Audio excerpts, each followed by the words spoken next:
E aí, alunos dos terceiros anos, tudo bom com vocês? Estamos de volta para dar continuidade ao nosso conteúdo, né? Estamos falando das teorias, das ideias evolucionistas. Então, nós vamos continuar hoje, terminar aquela parte de Darwin que eu não terminei na semana passada. E aí daremos continuidade, começando a falar da teoria sintética, o neodarwinismo. Beleza? Então, só achar aqui onde foi que a gente parou. Aqui, beleza. Então, vamos lá. Continuando a nossa aula. Então, na aula passada, nós estávamos falando desses pontos aqui, né? Teoria de Darwin, nós falamos foram 6 pontos relevantes, né? E aí, na continuidade, então, Darwin, ele teve essa ideia dele, deixa eu pegar o meu apontador aqui, beleza. Então, Darwin teve essa ideia em 1838, mas só apresentou ela em 1858, junto, né, com as mesmas teorias de Wallace e mas com mais evidências. Então, o Wallace ele começou a estudar esse mesmo tema, né, que Darwin, só que Darwin tinha medo, ou um receio ali de não ser bem aceito na comunidade científica com os seus pensamentos da evolução. Então ele ficou ali segurando o seu artigo, e quando, né, avisaram ele que o Wallace ia publicar, ele foi lá e publicou a sua teoria também. Tá? E em 1859 ele publicou o livro, né, A Origem das Espécies, da edição, né, em 1859, e a última edição em 1872, que contém duas teses separadas, tá? Duas teses separadas nessas edições aí. Então, a primeira tese é: todos os organismos, tá, descenderam com modificação a partir de ancestrais comuns. Então, todos os organismos tiveram um ancestral comum e sofreram modificações com o tempo até chegarem, né, nos seres que nós temos atualmente. E a outra tese é: a principal agente de modificação e a seleção natural sobre a variação individual. Né? O principal agente de modificação, tá, é a seleção natural sobre a variação individual. Aqui está a capa do livro, em inglês, óbvio, mas tem ele em português, se vocês se interessarem mais por essa área. Se você já pretende fazer biologia ou arqueologia, paleontologia, essas vigias da vida aí, então tu já começa a ler, estudar esse livro, porque a gente, né, se você, em uma dessas áreas você vai ter que estudar. No caso, eu tive que ler alguns livros aí de Charles Darwin, beleza? Continuando, vamos lá. Aí nós temos o darwinismo e o mendelismo. Então, Mendel, vocês já estudaram, né? A professora Adriana trabalhou bastante com vocês sobre Darwin, sobre Mendel, né? Aqueles processos da variação genética. A gente conversou bastante sobre isso também com vocês logo no início do ano, tá? Então, a grande falha de Darwin, né? Ele desconhecia as causas da variação hereditária.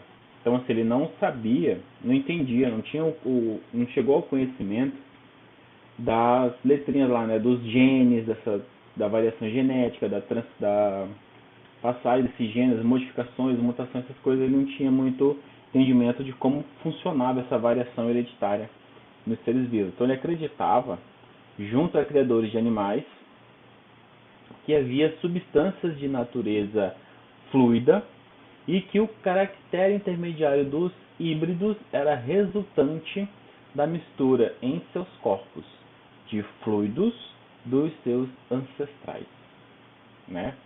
Então, assim, na mente dele, ele falou de uma forma estranha o que nós já compreendemos hoje. É mais ou menos isso, ele falou de uma forma estranha o que nós já temos entendimento, né? Que é o gene, aí temos os gametas que sofrem aquela interação e tudo mais, que tudo isso entra no neodarwinismo, a gente vai ver já, beleza? E crítica da seleção natural, né? Fleming, a seleção natural não poderia escolher os melhores fluidos numa mistura. Então, esses fluidos, né, no nosso entendimento atual, você converte para gametas. Então, assim, a seleção natural ela não pode fazer essa escolha. Então, essa escolha é meio que aleatória.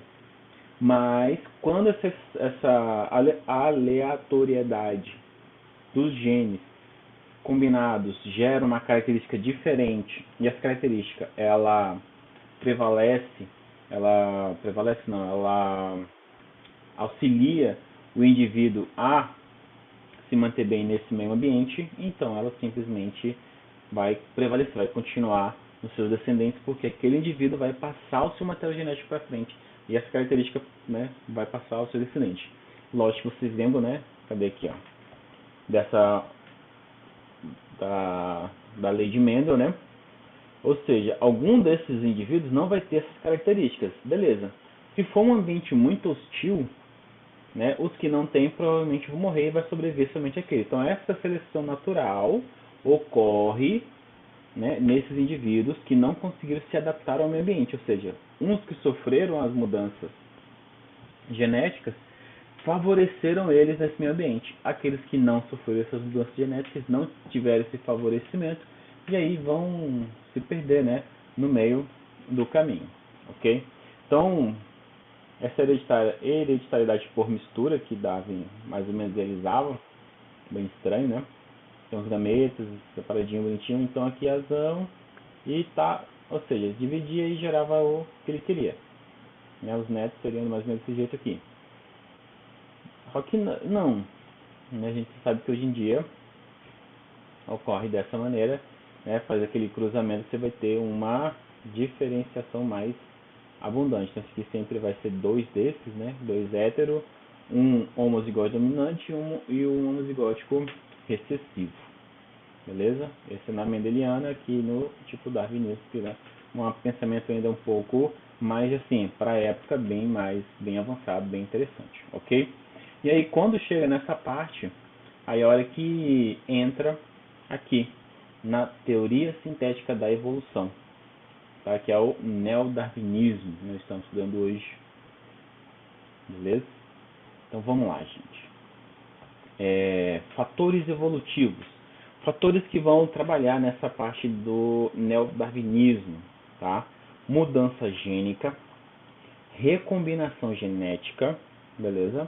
Migração e seleção natural, tá? Migração é aquela coisa da anagênese e da cladogênese que a gente conversou lá no segundo ano. Não sei se vocês vão lembrar. Espero que se lembrem. Beleza?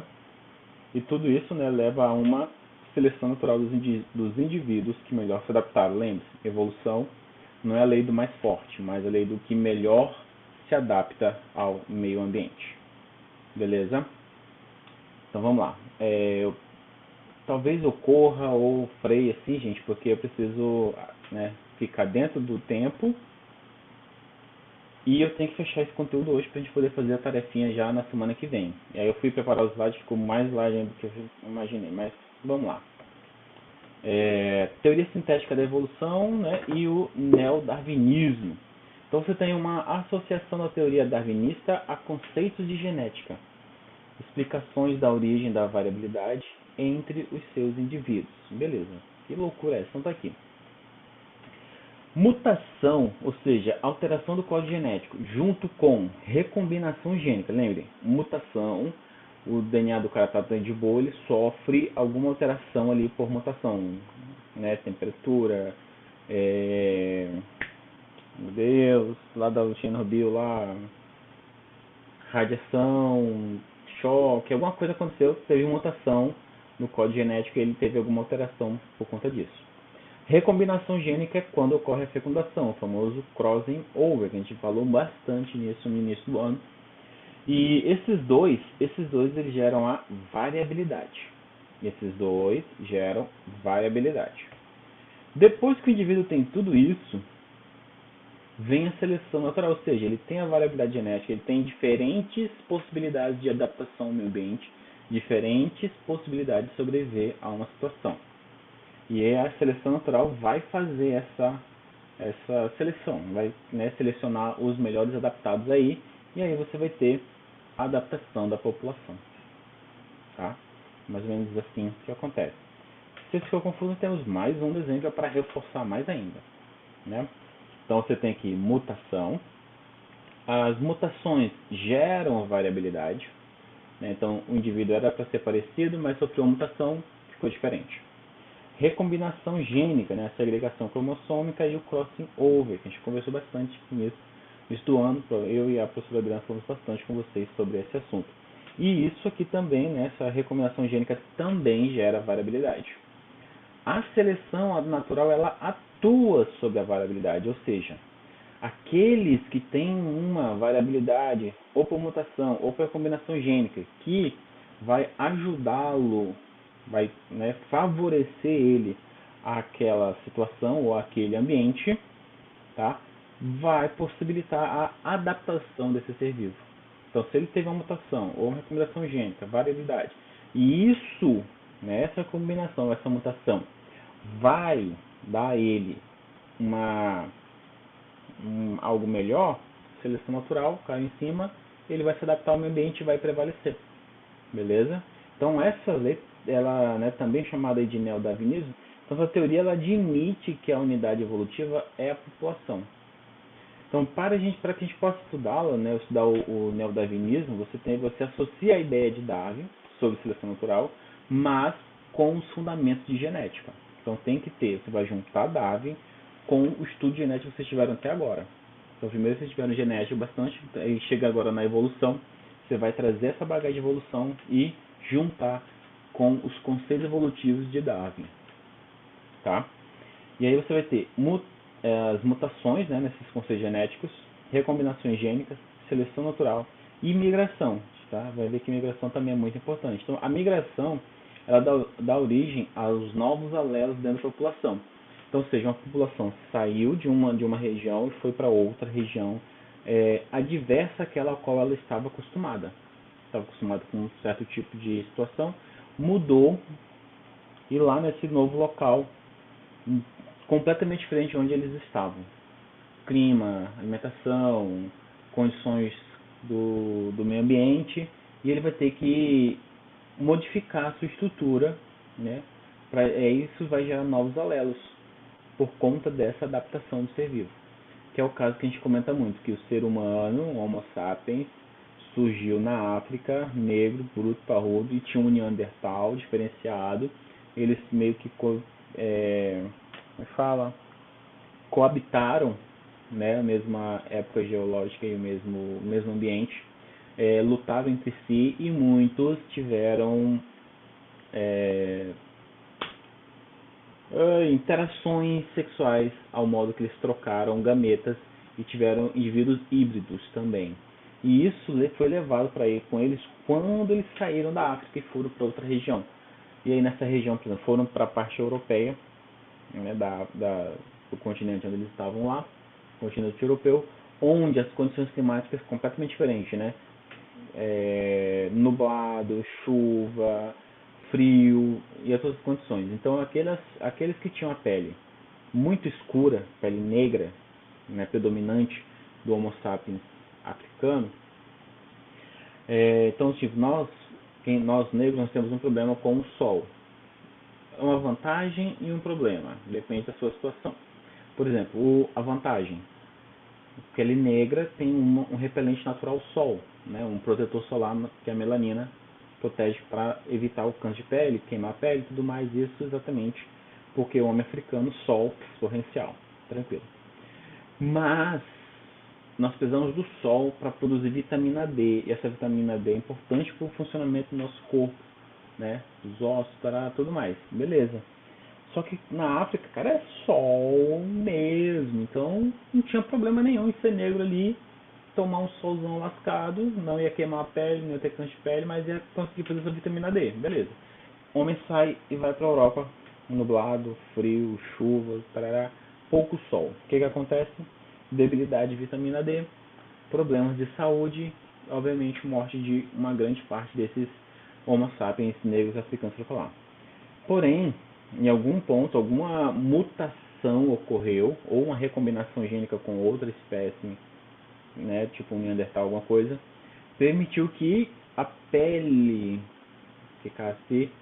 aceitasse a coloração, diminuísse a quantidade de melanina, o que consequentemente capta maior quantidade de luz solar. Então vocês lembram, né, o branco ele consegue captar melhor essa luz solar, o que permitia produzir vitamina D e, em consequência disso, não tinha os problemas que faziam muitos outros ficarem doentes e morrerem pelo meio do caminho.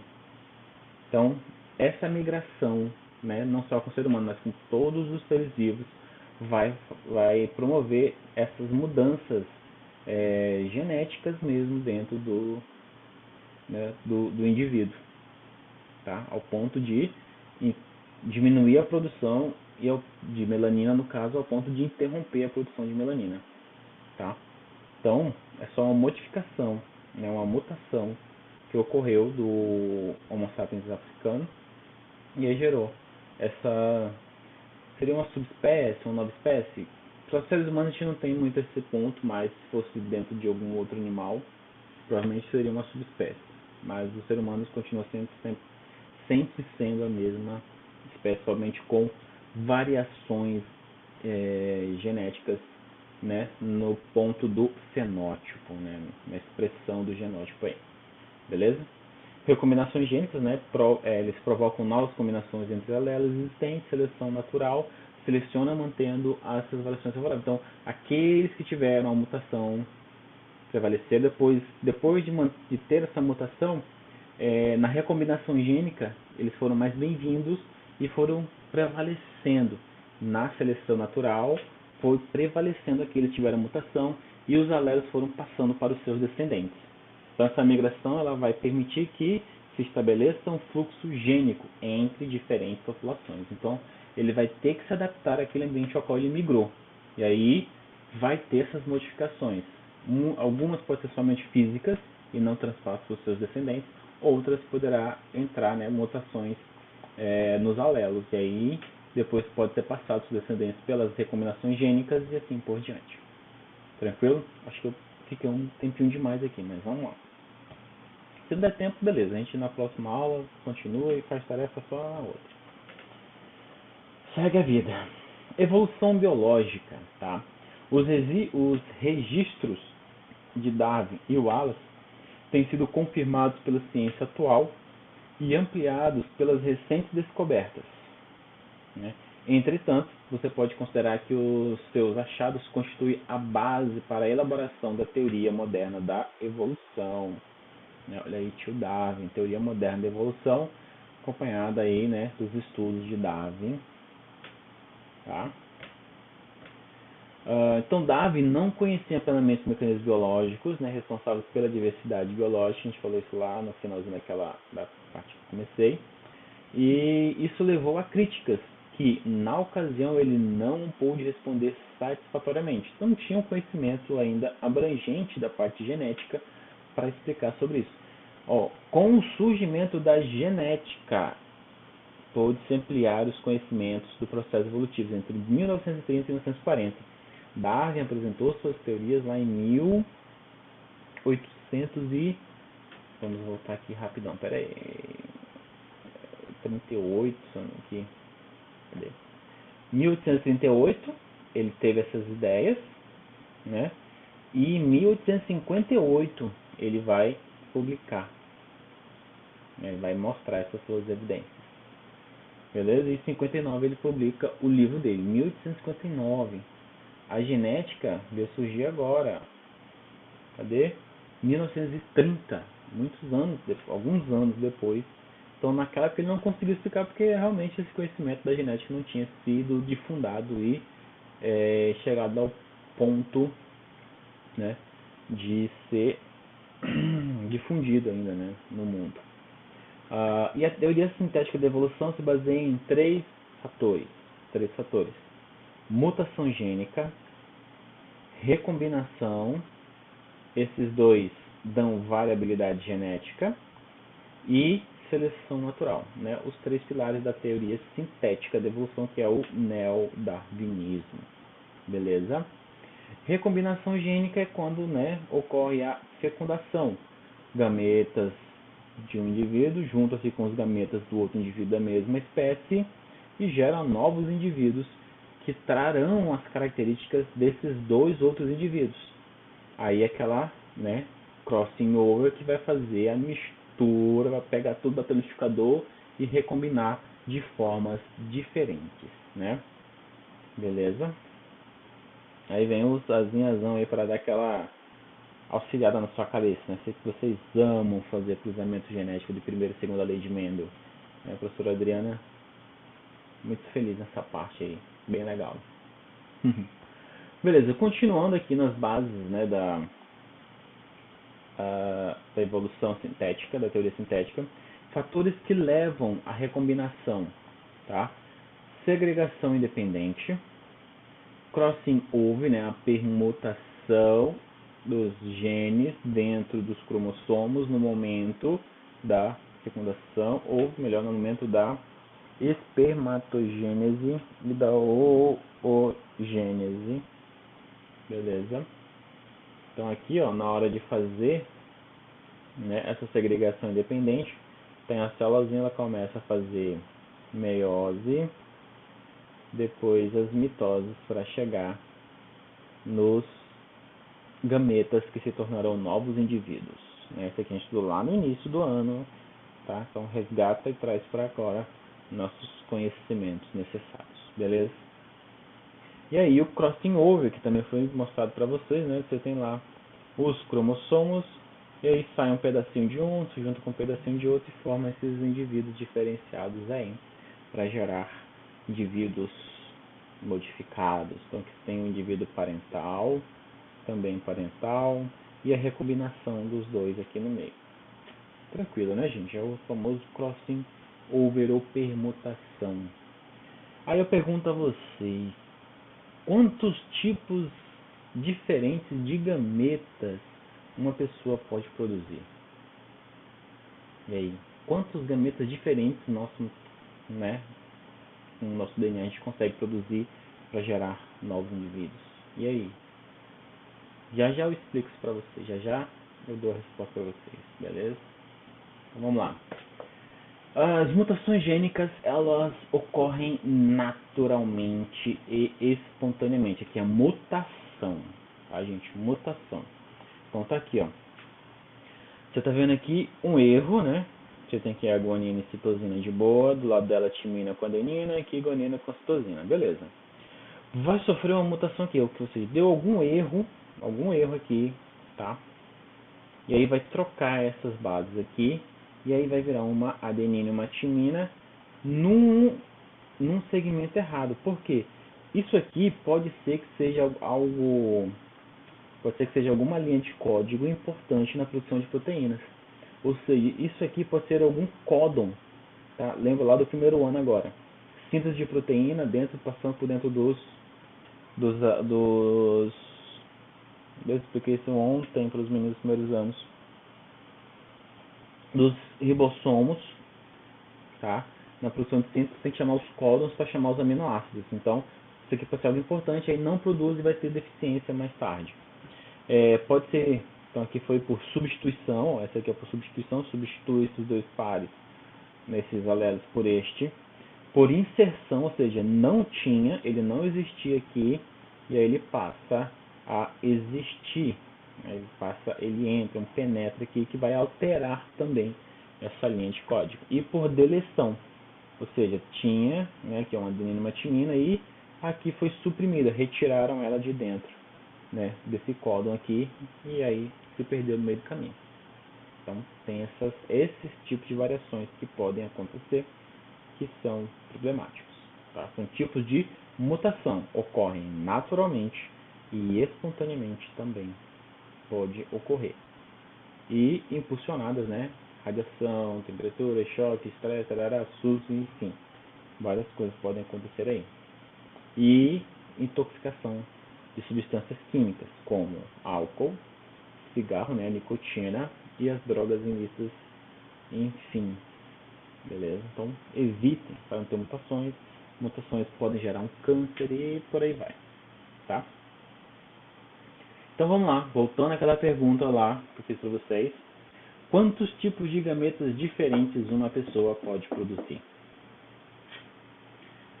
Bom, então nós temos 46 cromossomos, que dão 23 pares, beleza? Então isso é uma pessoa diploide, 46. Quando vamos produzir as nossas células, nossos gametas sexuais, que é o espermatozoide para o homem, o óvulo para a mulher, eles vão com 23 cromossomos, beleza? E aí a recombinação desses caras gera um novo indivíduo com seus 46 cromossomos. Beleza, né? Então nós temos que formar gametas de 23 cromossomos. Então essa é a base do nosso estudo. E aí a gente entra na parte de matemática, que eu sei que vocês estão fera, né? Então aí vai ser 2 elevado a n, tá? Onde n é o número de pares de cromossomos do indivíduo. Quantos pares nós temos? 23 pares de cromossomos, tá? Na espécie humana, 23 pares. Aí você vai fazer aquele negócio do fatorial, eu acho, né? Aquela coisa linda do fatorial. E aí vai dar esse númerozinho bonito aqui, ó. 8.388. Não. 8.388.608 variações cromossômicas para gerar indivíduos. É muita coisa mesmo. É doido, é. Muito bem, vamos seguindo. Segue a vida. Então, continuando trabalhando a parte das teorias, né? Teoria das 3 bases aí. Então, vai ser um funil essas três teorias, né? Vai ser um funil onde você tem a variabilidade. Essas variabilidades vão cair na parte de seleção, então tem que ser selecionado, para só daí entrar na parte de adaptação. Então ele tem que vencer todas essas partezinhas aí para conseguir, né, chegar lá no final. Então, sobre as novas combinações gênicas, né, atua a seleção natural. Ocorrem as combinações, a seleção natural vem selecionar qual foi a combinação melhor e sai a adaptação do indivíduo, né, para essa nova situação ao qual ele foi apresentado. Tranquilo até aqui, pessoal? Então, simbora. Aí nós chegamos na seleção natural. E eu falei muito desses carinhas aqui, né, esqueci o nome deles, tordos eu acho, né, que são uma mesma espécie que virou diferentes espécies, mas todos com descendente, e somente porque eles foram para lugares diferentes, né, com situações de alimentação diferentes, aí eles modificaram completamente a sua estrutura para poder se alimentar melhor. Muito bem. A seleção natural, então, para Darwin, todos os organismos lutam pela própria sobrevivência. Alguns casos são mais evidentes. A presa luta contra o seu predador e o predador deve caçar com eficiência, né? Então tem aquela historinha, né? Tipo, o leão, ele acorda e fala, cara, eu tenho que correr muito para comer. E o cervo aqui, ele acorda, só que eu tenho que correr 2 vezes mais que o leão, senão eu tô errado. Bem que aqui eu acho que é um leopardo e aqui é um alce, eu acho. Beleza? Então, né, todos os organismos lutam pela sua sobrevivência. A presa ela vai lutar contra o predador para não servir de comida, e o predador ele tem que ser o caçador eficiente para, né, conseguir se alimentar melhor e várias vezes, né, de forma eficiente. Muito bem. Outros casos não são tão evidentes, tipo disputa de machos por fêmea. Então, qual a vantagem do macho em ser o mais chamativo? O pavão, por ele ter essa plumagem lindíssima, né? Uma plumagem lindíssima. Quem já foi ali aqui em Portugal, tem um lugar que tem uns pavões que às vezes quando você vê eles mostrando as plumagens no Salsalito. Isso, lá no Salsalito, se eu não me engano. Foi lá que eu vi um bicho desse, né? Um dos lugares que eu vi um bicho desse. Então, na natureza selvagem, o pavão, o macho, parece bem. Isso, quando ele faz isso, cara, é lindo, muito bonito. Só que ele chama a atenção do predador. O predador de lá, olha, comida. Mas qual a vantagem então dele ter isso tudo? Para atrair a fêmea para passar o seu material genético. Só para isso.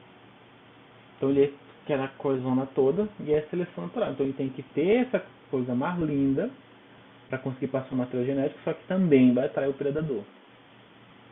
Mas a vantagem é, quanto mais esplendoroso for a cauda do pavão, ele será escolhido para poder fazer a cópula e transmitir o seu material genético para os seus descendentes.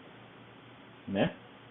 Plantas que competem com outras por melhores condições, né? Umidade, nutriente, luminosidade.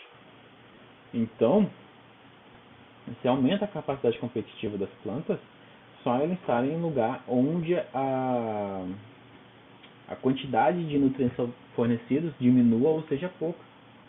Tá? Então aqui digamos que tem um espaçamento bom entre elas, tem comida suficiente, nutrientes, água, beleza. A partir do momento que diminui a quantidade de nutrientes disponível para elas, elas entram em competição mesmo. Tá?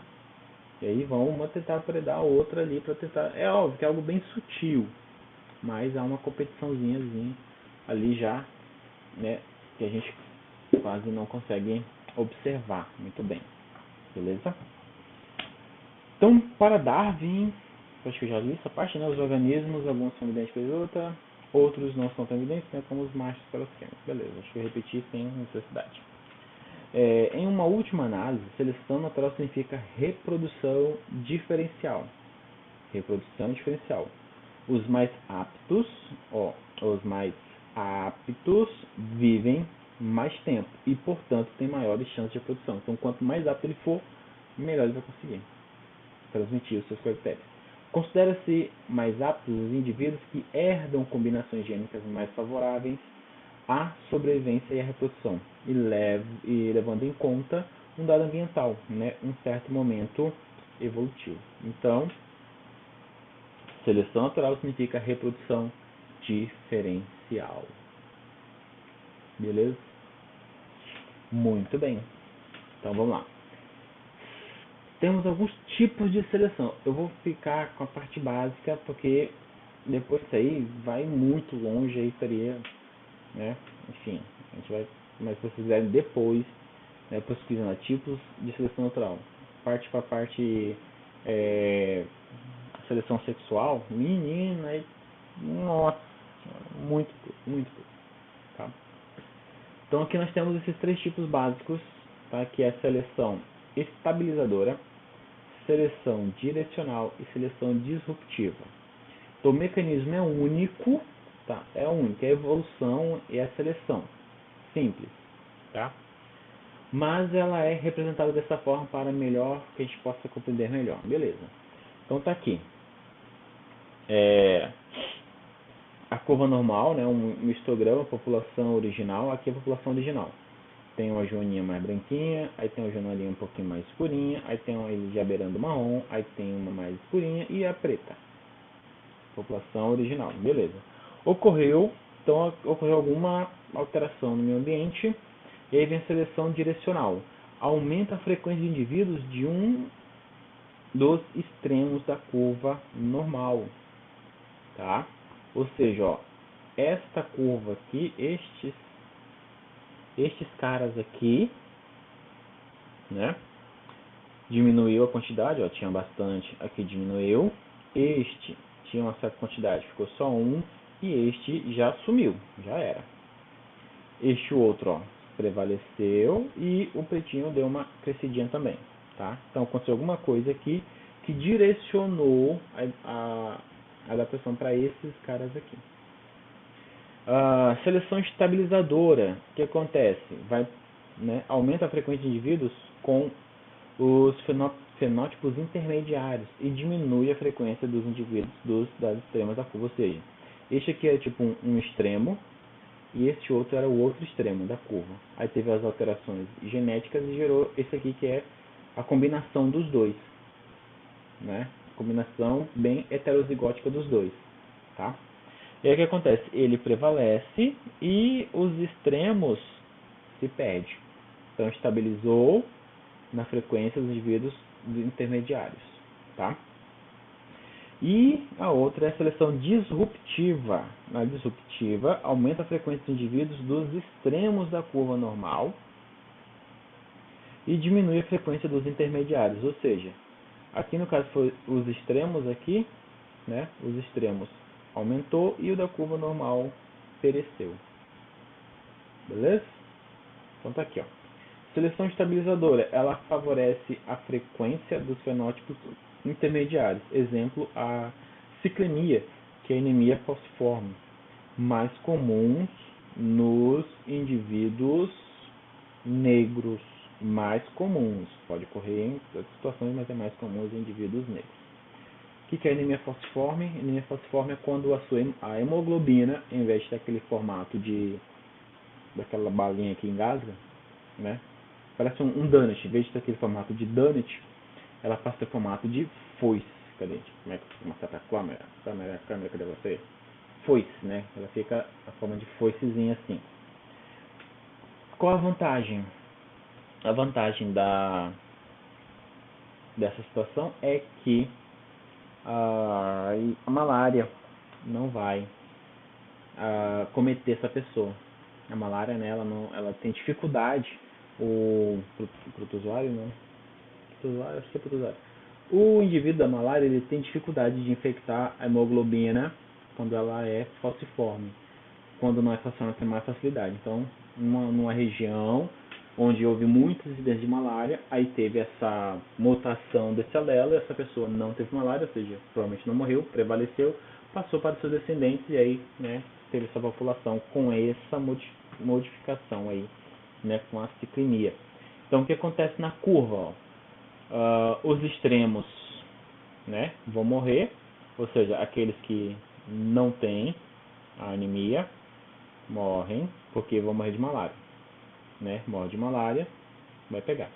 Os que são heterozigóticos possuem, né, a representação da anemia falciforme, vão viver, mas os que têm a ciclemia severa, ou seja, são os homozigóticos dominantes, vão morrer da anemia. Tá? Eles vão morrer da própria anemia por conta disso. E o que tem que são heterozigóticos, que tem, mas não é de forma severa, e auxilia aí para que ele viva. Ele não vai morrer nem da anemia severa e nem da malária, porque não vai pegar malária e nem a anemia vai atrapalhar a vida dele. Por quê? Essa ciclemia aqui, a anemia falciforme, por ela ser formato, ela acaba gerando uns coágulos, uns tampões, e aí a circulação fica prejudicada e a pessoa pode chegar a morrer por conta disso, né? Probleminha estranho aí, beleza? Seleção direcional. Na seleção direcional, favorece indivíduos que estão no extremo da curva, tá? E a consequência é que a média da população vai aumentando numa dada direção. Então vamos trabalhar, trabalhos de melhoramento, obter uma planta de menor altura, uma espiga maior, e nos casos de animais, né, vacas que produzem mais leite ou carne, ou seja, eles vão direcionar para uma característica interessante. Tipo, eu quero que essa vaca, esse tipo de vaca, deem mais leite. Então o que eles fazem? Vão fazendo as melhorias e selecionando somente aquelas que têm essa característica. E com isso vão, né, tendo essas alterações e forçando, então direcionando para o ponto em que quer favorecer aquela situação. Tá? Tipo uma planta menor, tal dos bonsais também, eu acho mais ou menos isso aí. Então ela faz o direcionador vai favorecer, né, a frequência de um dos fenótipos extremos e ocorre quando o ambiente apresenta variações que favorecem esses fenótipos. Então, anteriormente não eram favorecidos, tipo insetos, inseticidas, bactérias e antibióticos. Tá? Então nós temos lá, aqui, ó, esse aqui que nós vemos melhor. Então você tem lá esses insetos. Esses que estão com as bolinhas, eles são insetos resistentes ao inseticida. Então, quando você aplica o inseticida, você mata os insetos que não são resistentes a ele. Porém, os que são vão sobreviver. E aí eles vão se proliferar. aí você vai, aquele inseticida ele não vai mais funcionar para esses insetos que já tem essa defesa, né? Como é que fala? A defesa, eles não vão morrer por esse inseticida. Acontece com as bactérias resistentes vão criando resistência e é uma mutação que depois vai para as alterações gênicas passando para os seus descendentes. Beleza. E aí fica resistente aos antibióticos e nós temos sérios problemas de saúde por conta disso, né? Porque a gente não consegue detonar e tem que fazer uma mistura aba de antibióticos mais potentes para conseguir chegar lá e vencer essas doenças aí. Pessoal, eu não consegui finalizar, né? Faltam menos de 10 slides, mas ainda falta bastante. Falta uns 8 slides. Mas já tá dando aqui uns 40 minutos de aula. Então, vou parar por aqui. Aí na próxima aula vou terminar. É coisa rápida. Então a aula que vem vai ser questão de 10 minutos, 10 a 15 minutos no máximo, aí eu acho. Ou 20, estourando. Eu sei que esse conteúdo é bem interessante. E finalizou, eu já vou passar a atividade, tá? Então vai ficar só uma aulinha simples não. Sei que eu aumente mais slides e passe dos 30 minutos, mas se eu não passar dos 30 minutos, já vai ter atividade semana que vem. Beleza? Então, por hoje a gente fica por aqui mesmo, tá? Você tem mais uns minutinhos para descansar para a próxima aula. E aí na próxima aula nós vamos para a seleção disruptiva. É o último, mas enfim. Beleza, pessoal? Então, por hoje é isso aí. Fiquem bem, fiquem seguros e até a próxima.